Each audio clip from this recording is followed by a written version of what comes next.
पाडले इयत्ता 3री। आज मी तुम्हाला जिजाऊंबद्दल थोडीशी माहिती सांगणार आहे। वाघाची आई बनायला काळीज वाघिणीचेच लागते, म्हणून तर जिजामाता तुमच्या चरणापुढे मान माझी सदैव झुकते, मान माझी सदैव झुकते। स्वराज्य जननी राजमाता जिजाऊ यांच्या कार्याबद्दल माहिती नाही असा एकही माणूस सापडणार नाही, ज्यांनी स्वराज्याचे स्वप्नच बघितले आणि फक्त स्वप्नच बघितले नाही तर सत्यात सुद्धा उतरविले। लहानपणापासूनच अन्याची चीड असणाऱ्या स्वराज्य जननी महासाहेब जिजाऊंचा जन्म 1598 रोजी बुलढाणा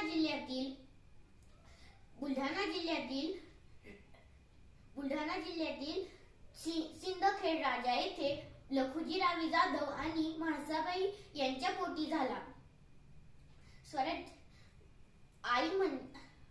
आई ही जगाची सर्वात महान योद्धा आहे। आई म्हणजे प्रेम, आपुलकी, जिद्द, त्याग, संयम आणि सामर्थ्य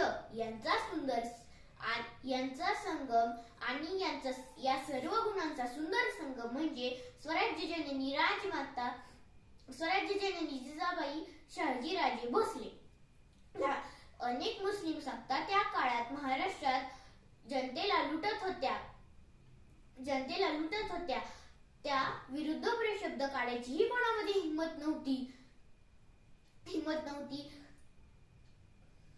अशा बिकट परिस्थितीत जिजाऊंनी स्वराज्य निर्मितीचे स्वप्न पाहिले आणि अखेर तो दिवस उजाडला।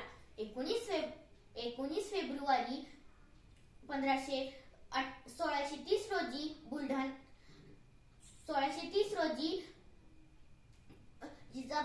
जिजाऊंच्या पोटी शिवबांचा जन्म झाला।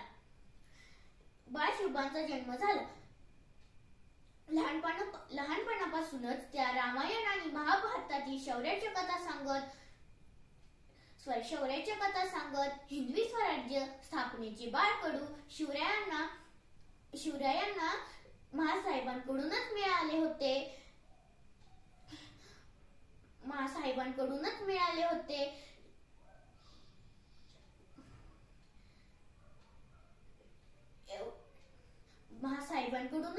होते।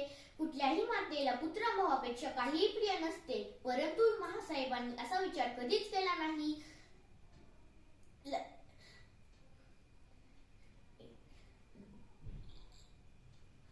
मुस्लिम सत्तांपासून संरक्षण एवढेच नव्हे तर मुत्सद्दीपणा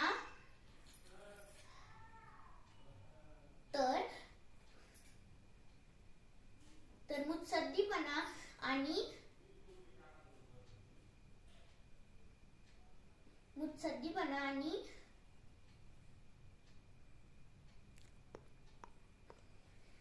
शेवटी मी एवढेच म्हणेन, थोर तुमचे कार्य जिजाऊ उपकार कधी न फिटणार, थोर तुमचे कार्य जिजाऊ उपकार कधी न फिटणार। चंद्र सूर्य असेपर्यंत नाव तुमचे नाही मिटणार, चंद्र सूर्य असेपर्यंत नाव तुमचे नाही मिटणार। महाराष्ट्राच्याच नव्हे तर संपूर्ण भारताच्या इतिहासाला कलाटणी देणाऱ्या स्वराज्य जननी महासाहेब जिजाऊ